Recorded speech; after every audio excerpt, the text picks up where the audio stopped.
Hello and welcome to Python Objects. I'm Charles Severance, and we're well on our way to getting through all this material in the Python.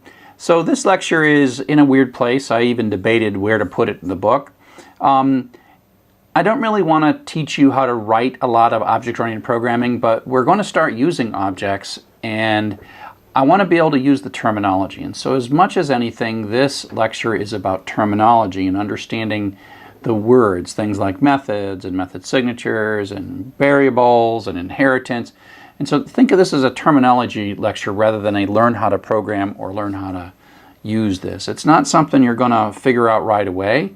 And there'll come a time when you as a programmer really want to start using object-oriented programming. It's really a powerful and wonderful technique, but I think it's too early as a beginning programmer to really say, oh, let's write a bunch of objects. So just relax and enjoy and learn this material and think of it as sort of a theoretical thing rather than, a how to program thing. And so part of this is we're going to start reading data structures, and data on how to use all these libraries, etc. And we're going to see the word objects, right? And then we're going to start hearing them. And I want you to be able to read the Python documentation so that you understand what's going on. And so, the word objects should make sense to you, even though you're not going to write a lot of object-oriented programming. And so page upon page upon page, database stuff, which we're going to talk about soon, is uses objects all over the place. And the beautiful soup uses objects. We've kind of been using them, and I've been waving my hands, and I use the word method without defining it. But now it's really time to define it and go to it. So I want to review from the very beginning what we think of as a program. So the classic program, my favorite little minimum program, is our little elevator floor converter, which converts from European elevator floors to United States elevator floors. And the key to this is that it's input, processing, and output. And this is a good way to model any program. And in that process, we've got variables, and we've got logic, we've got algorithms, we've got loops that we write, we've got all kinds of things. And we construct a series of steps to achieve some goal. In object-oriented, and frankly, you've been using object-oriented all along, the program has lots of objects, and we're sort of putting stuff into these objects, taking stuff out of one object and putting it into another object. And you've actually been doing this all along. As soon as you're looking at dictionaries and lists, you're doing objects. And so an object is quite a little thing. It's sort of its own little space inside of a program that contains code and data. And so we're working together. All these objects are now working together. It's a bit of self-contained code and data. And it is one way to take a very complex problem and make it easier by breaking it into separate things that can be engineered and developed separately. And so you've been using string objects, or maybe you'd use beautiful soup or something. These are powerful capabilities, and if you had to look at all of them, it's just, hey, here's a thing, use this object, it'll do these things for you, and there's lots of details inside of it. Just don't look at it. Don't worry about it. And so there's boundaries, that things that you can use, things that you can look at, and things that really you don't bother looking at. You go read the documentation and use it, and away it goes. But then someone had to write that, and so they built an object. So what we're going to do is look a little bit under the covers of what it takes to build some of these objects.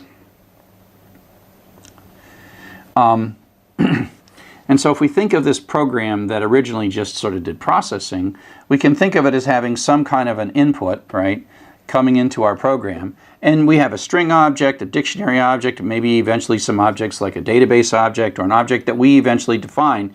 And you can think of as we're receiving data, it comes in an object, which is a string object, where we start putting the strings in dictionaries and do whatever. We pull out a list of them. And so you can think of data as moving between these objects. And like I say, even strings, in the first week, first lecture, first week, first everything, we were using objects, and we've been using them all along. And so you can think of every string and every dictionary as a little program all by itself that has a bit of code and a bit of data. And so a string has the data, which includes all the characters that make up the string, but then there is a method called upper that does uppercase, or rstrip that strips off the right, a white space from the right. And so it's like they're almost little programs that have inputs and outputs themselves, and we can make lots of them. And there's lots of cooperating objects that make up an application. And one of the nice things about the object-oriented pattern is that they form boundaries, and within the boundary, if you're inside the object, you can say, look, I'm going to build you a string object or a database object or a beautiful soup object, and I'm going to build this capability and I'm going to give it to you in the form of an interface, and I'm not really going to care how you use it. And so we have this sort of visibility wall where I'm going to make an object and I'm going to let you use it, and the maker of the object doesn't necessarily have to know every single thing about the use of that object. But so just like inside the object, they don't have to worry about what you're doing with the object outside of it.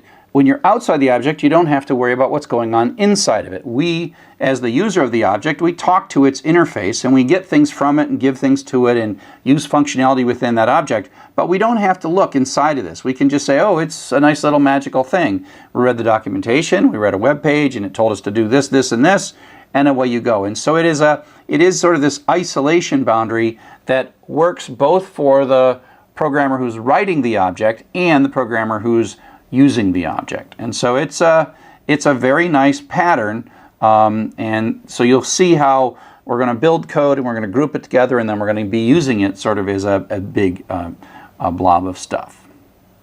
So some definitions in this space, words that I want you to understand.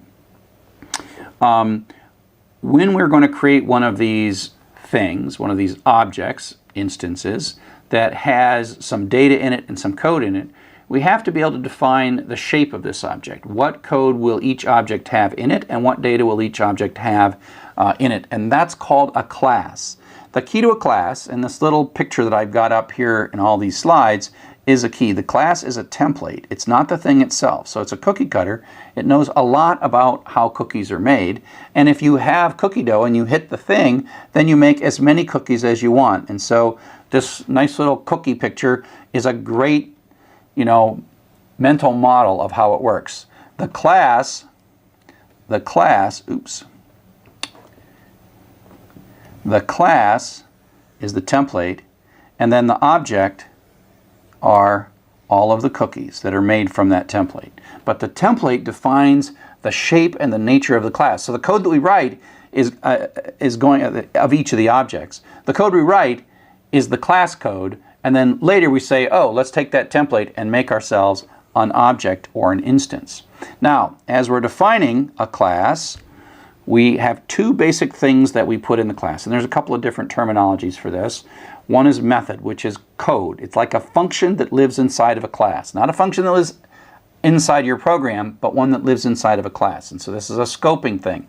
A method is really just a function, but it lives inside the class. And then fields or attributes are data items that are in the class. And so they're variables that are defined in the class. You can define variables outside the class that you use in your program, and you've been doing that all along. But if you're saying, I'm going to build this capability, and it's going to have data inside of it and code inside of it, the code is the method or message, and field or attribute. And there are just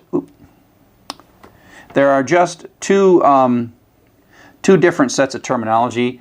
Method is what I'll probably use. If you look in some object-oriented patterns like Smalltalk or Apple, they often will call these messages. So you can either access a method inside of a class or an object, or you can send a message to the object.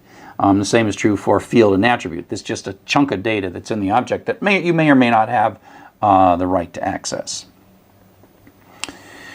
So, like I said, a class is a template. It defines the characteristics of the objects that we're going to use to make it. It is the cookie cutter.